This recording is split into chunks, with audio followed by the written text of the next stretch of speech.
חיזבאללה ירה מאז הבוקר עשרות קטיושות לעבר יישובי הצפון. 2 נשים נהרגו בהתקפת קטיושות נוספת.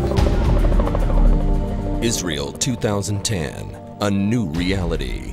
Israel's enemies armed with thousands of missiles aimed directly at Israeli towns from the Galil to Tel Aviv. Their target, Israel's defenseless civilians, men, women, and children.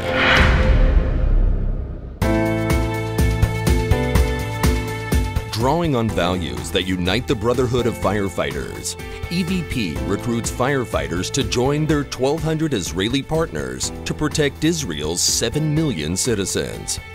The mission of this program is very clear: assistance to Israeli fire departments in times of war or other forms of a national emergency where the firefighting needs are beyond the daily capacity. There's a lot of differences between the equipment in America and the equipment here in Israel. There's different type of emergency here. We actually experience firefighting with Israeli firefighters and in the course of their actual work in their own districts. Developing the brotherhood, the camaraderie, the trust. The experience is only going to come from being here. We recruit them, we train them, we equip them, we fly them to Israel. We need your direct support to help Israel's fire and rescue services prepare for the next war.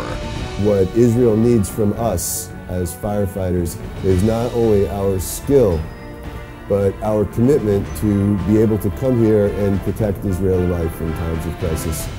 Firefighting is not about politics, it's not about religion, it's about saving lives and protecting property. I would be here without question.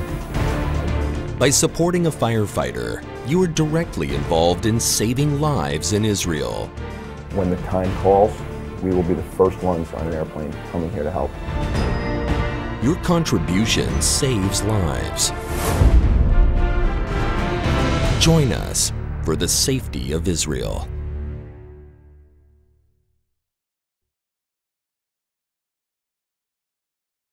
כוח האדם במערך הכבאות במדינת ישראל הוא מצומצם מאוד, הוא בקושי מספיק לשגרה, ובמצב של טילים ורקטות שיחסו את כל ערי ישראל, לא יהיה לנו מספיק כוח אדם להגיב, להגיע בזמן, לכבות את האש, לחלץ את האנשים ולדאוג לזה ששאר גורמי ההצלה יוכלו להיכנס לזירה ולטפל במה שהם צריכים לטפל.